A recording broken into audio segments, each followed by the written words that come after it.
رح نحكي بهي الحلقة عن قانون العقوبات السوري الحالي يلي عم يتنفذ بمناطق الحكومة السورية بما يخص تجريم الأفعال الجنسية والحميمية يلي عم يتوقف على أساسها مجتمع الميم عين لام. ومن وين إجا هالشي؟ رح نرجع للقرن ال17 وال18 لما كانت الدولة العثمانية حاكمة سوريا تحت اسم ولاية بلاد الشام. النظام القانوني للدولة العثمانية كان بيتبع المذهب الحنفي من الدين الإسلامي يلي فرق الزنا عن اللواطة. الزنا كان الممارسة الجنسية خارج إطار الزواج وحصراً لما يدخل القضيب بالفرج، وكانت تعتبر حد من الحدود وعقاب الموت. أما اللواطة فكانت أي ممارسة جنسية من الشرج بغض النظر شرج مين. وما كانت تعتبر حد، وكان عقابها غرامة مالية. القانون بالقرن ال17 ما كان مطبق بشكل واسع، وبدراسة أرشيفية تبين أنه بالسلطنة العثمانية بين سنة 1721 و 1725 شكلت العقوبات على الجرائم الجنسية والعلاقات المثلية والحميمية نسبة 0.6% من القضايا. بهالوقت كانت قوانين أوروبا متأثرة بقراءات كاثوليكية متشددة تعتبر كل الممارسات الحميمية اللي ما بتتم حصراً بغرض الإنجاب وبين اثنين متجوزين جريمة وخطيئة، مثل الجنس الفموي، الاستمناء، بنتين عم بيبوسوا بعض، شابين عم بيبوسوا بعض. وكتير من هاي الممارسات تسمت لواطة أو سودومي، وكان بأغلب الوقت حكمها القانوني هو إعدام.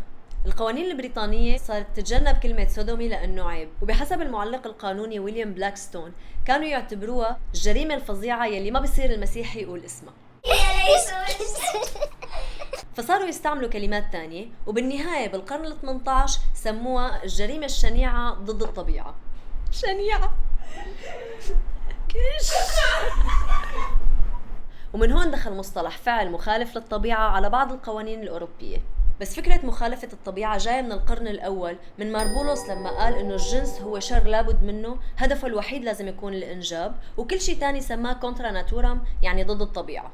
سنة 1858 طلعت الدولة العثمانية قانون جزاء جديد، وأخذت أجزاء كبيرة منه من قانون العقوبات الفرنسي اللي انحط سنة 1810، واللي اعتبر بوقتها بفرنسا ثورة اجتماعية وتشريعية، وألغى بعض المفاهيم الدينية مثل السودومي، بس فوت محلها مفاهيم جديدة مثل الفعل المنافي للحياء العام يلي بيجرم كل الأفعال الجنسية والحميمية بالأماكن العامة بس. وهيك دخلت على القانون العثماني فكرة الفجور والحياء العام يلي اتاخدت من المادة 330 من القانون الفرنسي، وصارت المادة 202 بقانون الجزاء العثماني. والنتيجة إنه مفاهيم قانون العقوبات الفرنسي لما اجت على مناطقنا صارت تضيق على بعض الحريات يلي ما كان عنا فيها مشكلة. مثلا كانت الثقافة العثمانية مليانة كتابات وفنون وإيحاءات جنسية وممارسات اجتماعية، لما دخلوا القوانين الأوروبية بلشت تنحد. بالقرن العشرين بأوروبا مع تصاعد الموجات اليمينية الهوموفوبية وصعود النازية، وبعد ما صار الخطاب الطبي يقدم المثلية على أنها مرض وأنها غير طبيعية، بلشت المؤسسات العدلية والشرطية تستخدم حجة الأمراض المنقولة جنسياً والصحة النفسية لتجريم ومعاقبة الأفعال الجنسية يلي ما بتعجبها. هالشي كان بالتوازي مع الاحتلال الفرنسي لدولة سوريا ولدولة لبنان، فصاروا مندوبين الاحتلال عنا يطلعوا مراسيم بتحد أكثر من الحريات الجنسية، وصارت تطلع قوانين تمييزية تمنع الممارسات المثلية فقط ضمن العمل الجنسي، وصاروا يسكروا بيوت الدعارة بس تبع الرجال. وبعد فترة منعوا استيراد كل شي بيمنع الحمل وأي شي برأيهم بمس بالآداب. وسنة 1941 أصدر المفوض السامي هنري دينز قانون بيمنع النساء يلبسوا شورتات على الشواطئ. ولو هنري دينز كان متعاون مع النازيين، وكان جزء من حكومة فيشي يلي حكمت فرنسا تحت الاحتلال النازي. وحكومة فيشي هي اللي دخلت أول مرة على القانون الفرنسي كلمة ضد الطبيعة سنة 1942 بالمادة 334. وبقيت هي المادة بالقانون الفرنسي بعد تحرير فرنسا من النازية، وصارت جزء من المادة 331 يلي التغت بالثمانينات. لبنان بعد الاستقلال سنة 1943 طلع قانون عقوبات جديد انكتب بفترة الاحتلال ومأخوذ من القوانين الفرنسية والإيطالية، ودخلت أول مرة على القانون اللبناني فكرة ممارسة على خلاف الطبيعة بدون ما يتحدد معنى الطبيعة. هلأ سوريا ولحد سنة 1949 ضلت على قانون الجزاء العثماني. بحسب مذكرات وزير العدل أسعد الكوراني، فات حسني الزعيم يلي كان رئيس سوريا بوقتها على مجلس وزراء وهو عم يصرخ إنه لازم يطلع القانون المدني هلأ وإلا الرصاص جزاء المعارض.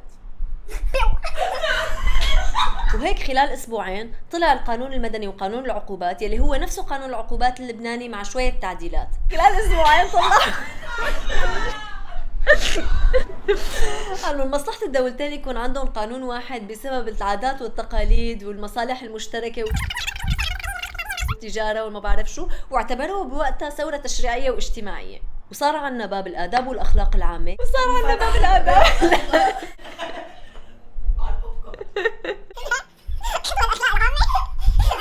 اللي فيه مجموعة مواد مبهبطة عم تستغل لتجريم أفراد مجتمع الميم عين لام على أساس اجتهادات قضائية جاية من الوصمة الاجتماعية والقناعات الشخصية والدينية. وهيك دخل مفهوم ضد الطبيعة بالمادة 520 يلي هو نفسه بالقانون اللبناني المادة 534. وعلى فكرة حسني الزعيم يلي طلع بعهده هاد قانون العقوبات واجه بنفسه اضطهاد على أساس التوجه الجنسي وبسبب شغله لفترة كحارس لبيوت الدعارة بمنطقة بحسيتا بحلب. وسنة 1947 اتهم بممارسة اللواطة السلبية، وبحسب التاريخ الشفوي طلع ضده شعار بيقول حسوني شغيل الهيلة بجلس الزباب المايلة. بالرغم انه ولا وحده من هدول القوانين بتجرم صراحة افراد مجتمع الميم عين لام، بس عم يلقطوا الشخص بناء على الشكل او الحركات او الطبقة الاجتماعية، وحتى لو الشخص توقف لسبب تاني تماما ولسبب ما تفتش تليفونه واكتشفوا انه عنده علاقات مثلية بتتلزق له وحده من هدول المواد. بحسب الشهادات يلي وصلت لسين سنة 2009 انقتل أحد دبلوماسيين بدمشق، وبس رجعوا بالكاميرات لورا بين وجود 4 أشخاص فايتين على البيت قبل ب6 شهور وما في أي دليل لوجود أي علاقة جنسية. هدول ال4 أشخاص اتاخدوا واعترفوا تحت التعذيب بوجود علاقة جنسية سابقة مع القتيل وتحاكموا بموجب المادة 520. المواد اللي بتتلزق للأشخاص حسب الشكل الخارجي كتيرة. عام 2022 توقفت عابرة بمنطقة جرمانة وتحولت للتحقيق، وتحت التعنيف تم إجبارها على الاعتراف بأنه هي بتمارس الدعارة وبتعمل حركات علنية لاستقطاب الزبائن، وانحكمت بموجب المادة 512 لمدة 6 شهور. أول شي القانون بيرفع الشرعية عن أي اعترافات تنتزع تحت التعذيب. ثاني شي هذا خرق للمادة 33 من الدستور لعام 2012 يلي بتقول الحرية حق مقدس وتكفل الدولة للمواطنين حريتهم الشخصية وتحافظ على كرامتهم وأمنهم. سنة 2017 توقف شخص بمنطقة ركن الدين بدمشق وانكتب بالمحضر شاهدت الدورية شخص حركاته مثيرة للشك والريبة، وبعد الحديث معه تبين أنه ذكر. هذا الشخص تحول للنيابة العامة وتفتش بتليفونه وتبين أنه مثلي وتحاكم بموجب المادة 520. المادة 520 ما بتقول انه شكل الشخص ما يكون على ذوق الضابط، وذوق الضابط اصلا جاي من الوصمة الاجتماعية يلي بتخلي اي شخص تعبيره الجندري ما بيتطابق مع جنسه المحدد عند الولادة يصير مثير للريبة والشك. يعني في اشخاص ما بيقدروا يمشوا بالطريق او يلبسوا مثل ما بدهم بلا ما يتعرضوا للخطر. سنة 2008 توقفت عابرة عم تتمشى الساعة 2:30 بالليل جنب فندق الشام وأحيلت للنيابة العامة وتحاكمت بموجب المادة 509 بتهمة تعاطي الدعارة السرية وتسهيلها، وانحكمت 3 شهور. ما في شي بالمادة 509 بيقول إنه إذا وحدة ماشية بالشارع بالليل بتتوقف. سنة 2018 تم اقتحام بيت بدون إذن من النيابة العامة بمنطقة بدمشق، تم الدخول عنوة على غرفة النوم ولقطوا أشخاص تحاكم منهم بموجب المادة 509 ومنهم بموجب المادة 520. وهذا خرق للدستور بالمادة 36 يلي بتقول الحياة الخاصة حرمة يحميها القانون، المساكن مصونة لا يجوز دخولها أو تفتيشها إلا بإذن من الجهة القضائية المختصة وفي الأحوال المبينة في القانون. بالقانون على فكرة البيت كله هو حرمة مو بس غرفة النوم. حدا ياخدها هتخرب كل شيء يا قلبي. سوريا منا دولة قانون، وبس يصير في انتهاك ما في ولا طريقة للمحاسبة، ويلي بيربح هو الطبقة الاجتماعية أو الرتبة السياسية. مشان هيك في كتير عالم ما بيشتكوا على مغتصب أو متحرش، حتى لما صار في قسم جرائم المعلوماتية بخصوص الابتزاز الإلكتروني عم بيتم التمييز ضد أفراد مجتمع الميم عين لام. خلال الحرب تعرض أحد الأشخاص لابتزاز بنشر صوره من قبل شخص عنده مكانة بالجيش، وما قدر يعمل شيء لأنه بيعرف إنه إذا اشتكى رح يتحاكم هو كمان. من كذا سنة عملت صفحة داعمة لمجتمع الميم عين لام بسوريا على فيسبوك حملة افتراضية لدعم الأفراد، وشارك بهي الحملة مجموعة أشخاص ضمن سوريا من خلال رفع صور وشعارات بالجامعات وبعض الأماكن العامة. انفتح تحقيق بالموضوع بإحدى الجامعات، وعن طريق اتحاد الطلبة اتهم بعض الطلاب بالمشاركة واتاخدوا وتهددوا انه تاني مرة رح يتحولوا على الأفرع الأمنية. وهذا انتهاك للمادة 42 بالدستور يلي بتقول لكل مواطن الحق في أن يعرب عن رأيه بحرية وعلنية في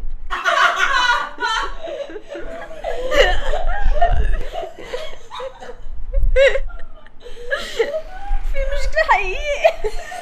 لكل مواطن الحق في أن يعرب عن رأيه بحرية وعلنية بالقول أو الكتابة أو بوسائل التعبير كافة. بأحد الشهادات كمان يلي وصلت لسين عام 1992 وقفتني دورية وأنا راجع عبيتي، فتشوني وكنت كتير خايف، ولقطوا معي مجلة إباحية للجيز، أخدوني على الأمن الجنائي بباب مصلى وحققوا معي.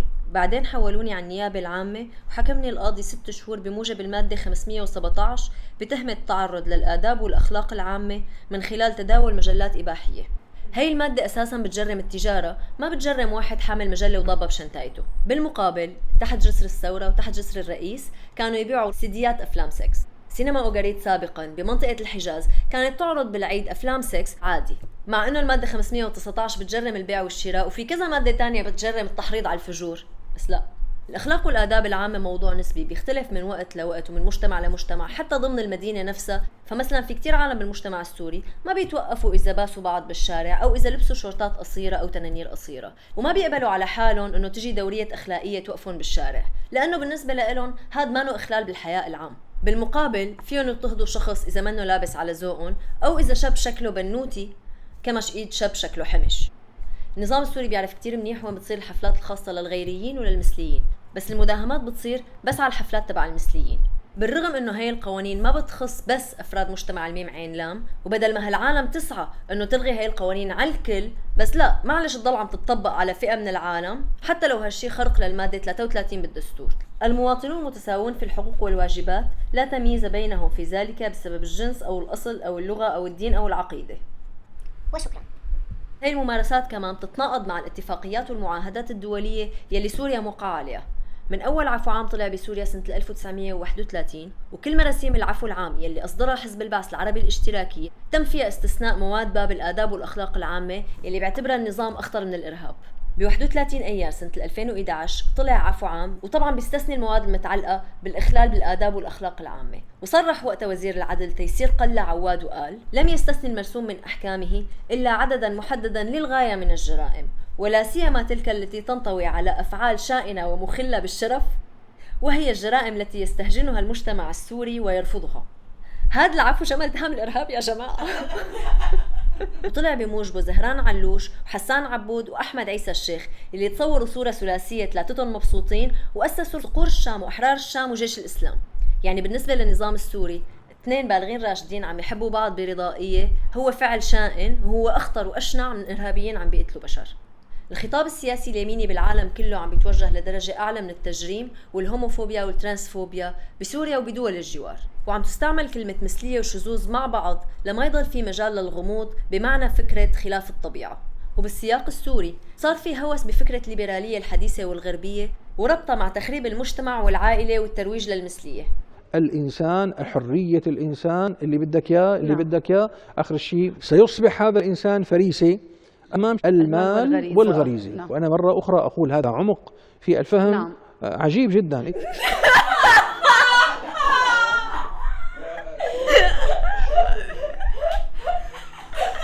إذن المال والغريزة. نعم. ستحكم العالم. المال والغريزة ستحكم العالم.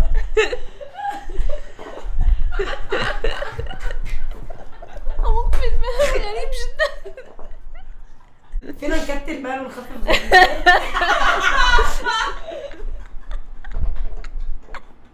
يريدون سلخ الشباب عن مجتمعه بغض النظر عن الأخلاق، بعيدا عن القيم المبادئ. نحن بدنا نخلق من كل فرد مجتمع لحاله، هذا مشروع تفكيك اجتماعي. مفهوم الأخلاق بالقانون دخلوه مفكرين عصر النهضة بأوروبا لإرضاء الطبقة الأرستقراطية ليحلوا مشكلة إلغاء المفاهيم الدينية. هذا السلوك مثل ما تفضلتي، المساكنة، المثلية، التجارة بالمخدرات. المثلية الجنسية تشبه المخدرات والكوكايين وبتشبه الدخان وكل هالتفاصيل اللي نحن بناخدها لنحقق سعادة. أعطيني حبتين مثلية. خدعة الحرية بدأت لما بدأت الماسونية، وأقول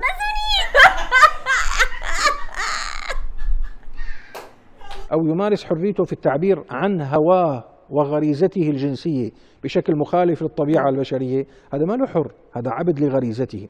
هدول عبيد الغريزة والمال، عبيد الغريزة والمال، والغريزة والمال.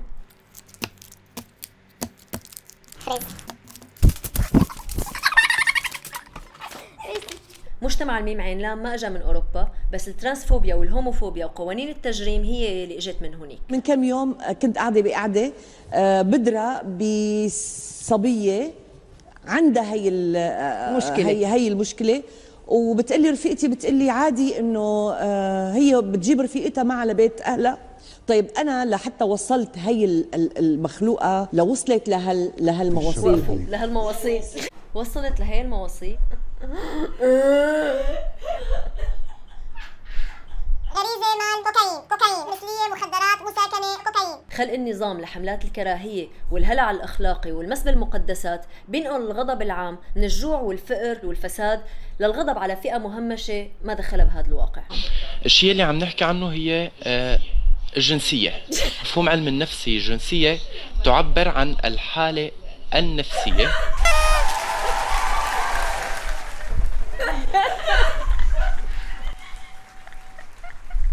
كل هذا التحريض من السلطة عم بيلحقوا تحريض على الأرض على أفراد مجتمع الميم عين لام. الألوان التي وضعت على هذا الدرج ترمز إلى علم المثلية الجنسية. أي علم بيرمز ولو إيحاء لأي شيء فنحن أكيد ما رح نوافق عليه. بعدين نحن ياخذوا موافقة، مين قال ما بنعطي موافقة؟